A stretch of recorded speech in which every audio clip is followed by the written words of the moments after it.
My journey as an activist started when I was 13 years old.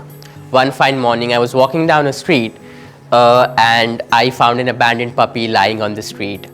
I inquired around and a shopkeeper nearby told me that somebody came in car, threw this puppy off and they never returned back. My mind had to process, why would you do that to a defenseless small creature? But then in the moment I was very happy because I wanted a dog and the puppy is finally there. So I picked him up, I take him home. The next few days I could only describe as the best days of my life. We would sleep together, play together, eat together and whatnot. And then, this little creature, I started calling him Casanova now. He suddenly stops eating. With my dad, I took him to a vet and the vet nearby told me that, my baby has something wrong and I should be strong. We came back home and the next morning around 4 a.m. feeling uneasy, I wake up. I call him out and he didn't respond. I call him out again and he didn't respond. My little puppy was no more. And I figured out later that he was suffering from an infection called parvobacteria, and for the very same reason I guess he was also abandoned. And that was the very first death that I saw in my life, and that shook me inside out. A teenage heartbroken dad wanted to know why his son had to die the way he did, like his life never mattered. I started researching more and more and I figured out that every single year over 50 billion animals are killed for food. Another 200 million animals are hunted down for fun. 100 million animals each year lose their life in laboratories. 4 to 5 million animals die just because of abandonment. After knowing what I know now, my mind had to process.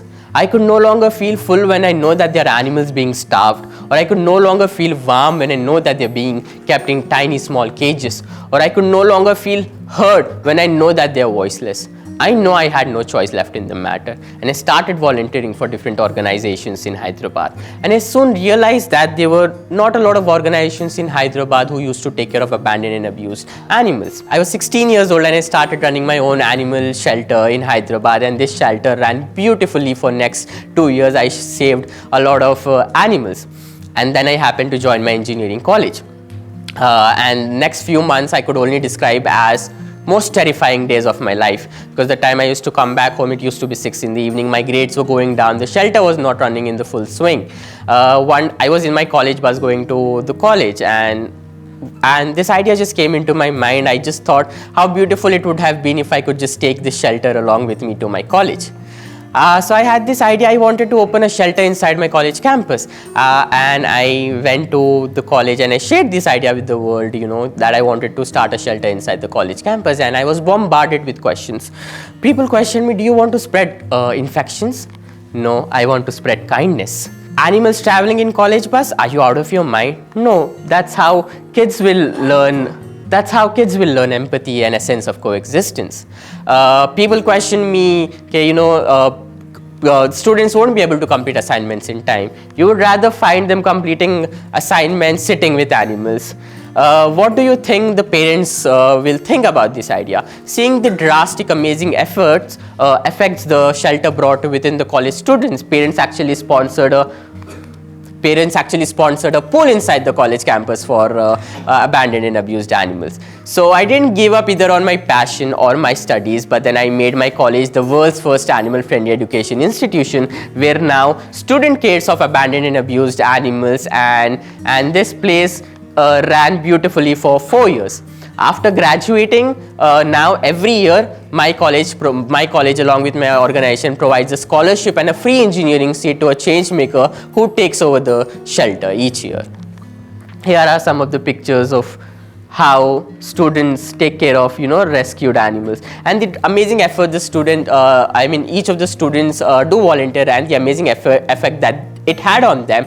A lot of students came up wherein they wanted to stand up for what they believe in, and that led to the formation of social entrepreneurship cell inside my college campus, wherein now each student get to choose a cause that they want to volunteer for and work for. In this journey as an activist for 13 years, we have rescued over 10,000 plus animals. I'm sharing a couple of rescue stories that are close to my heart. That's Moonshine. He was abandoned near a garbage ditch, and he had multiple disorders and issues. We rescued him, got him home, got him treated, and that's Moonshine now adopted, living his best life. These two babies are Sunshine and Stardust. They were breeders' discarded end product because they had genetic disorders. Both of their hind legs were not working, so we got them. We rescued them.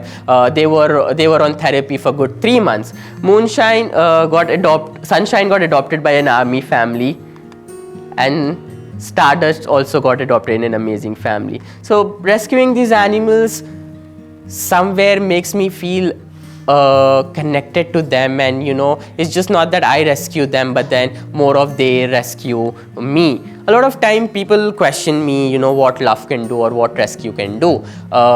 Giving you a recent incident from my life, which again reminded me the importance of being rescued. So there's this amazing friend of mine, who I'm very close to, a friend that I chill with every single day, a friend who I can call anytime I feel like, and a friend who have always been there for me. And this friend of mine was going through some tough time in his life, and of course, as being a good friend, I was always there for him. I was always a call away and everything. Everything was great till the time I needed him emotionally. And one time I was going through a little panic attack, and I messaged him saying that, I'm very anxious right now, going through a panic attack maybe, I just want to talk to you. He reads the message and he didn't respond it for next 12 hours. After 12 hours, he just messaged me saying that, he is going through a fight with his girlfriend and he will get back to me. He calls me after 24 hours, and then I'm on call, telling him how I need him emotionally right now. And then he puts the call on my face saying that, oh, his girlfriend is calling again. That made me felt so abandoned. That happened, and then again, me being me, I believe in, giving second chances in life. Again, something goes wrong. I call him because of something he did that really hurted me. I call him, I'm on phone, I'm telling him how badly it is hurting me, and then he says, oh, one of my friends is here, I'll call you back later. I thought he'll go back home, he might call me before he sleeps, but then he didn't. And that shook me on how somebody would sleep over when they know that their actions is hurting somebody. It was very convenient for him to be a good friend till it was convenient. In the moment, I felt very abandoned, lost, helpless, voiceless. I needed to be rescued. I didn't had a human being beside me, but then 4 a.m. in the morning when I was on floor crying, I had my cats rescued me. I had my cats giving me that assurance. So when I say I rescue them, I feel they rescue me more out of situations than I do. And to my friend, I would just want good for him, because my animals always taught me to, hold on to good times. And even when I go now to rescue them, they always wag their tail. The abuse they go through at the hand of humans, they still believe in humans, they still believe in good. So, every single day, each one of us has an active choice to either be a rescuer or to be somebody to cause inflict in somebody's life or to inflict pain in somebody's life.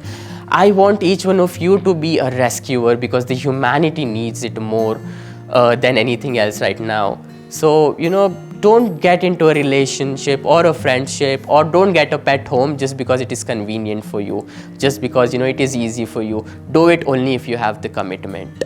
So yeah, as I said, rescue is so important. This is what rescue can do. So I graduated 4 years ago, becoming a computer science engineer, and after that, of course, my sanctuary at the college was being taken care of by the new students. And then I started running one of the biggest animal sanctuaries in Telangana that also acts as an awareness center. This sanctuary is situated on 2 acres of land, and we take care of all the abandoned, abused animals. But then in the journey and in the process, one thing that I very clearly understood was doing direct service does help, but then as long as you target the root cause, nothing's going to be permanently solved. Now, for example, the number that I was so proudly saying that I have rescued and rehabilitated over 10,000 plus animals, that just keeps showing how badly I'm still failing. Animal rescue centers should not exist in the first place. And to change that, our organization now works a lot on policy level changes and also in spreading awareness. So now we have created a pack of animals, a pack that consists of a dog, a cat, a hen, a pig.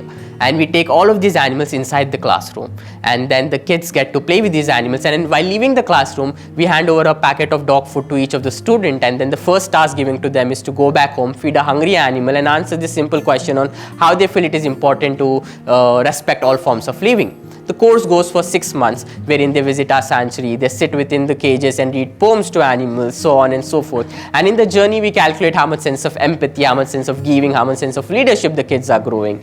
And from 6 months of our program, our school reported that the rate of bullying in the school came down.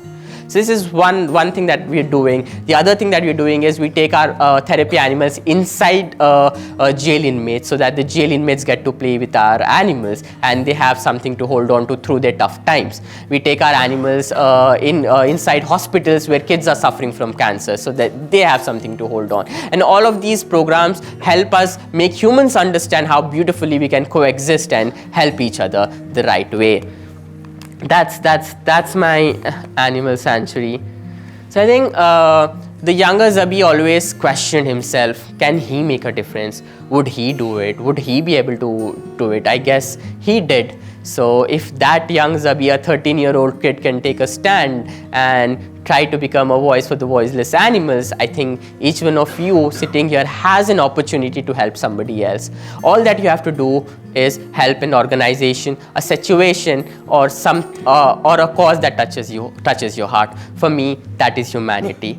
Thank you so much for having me here today.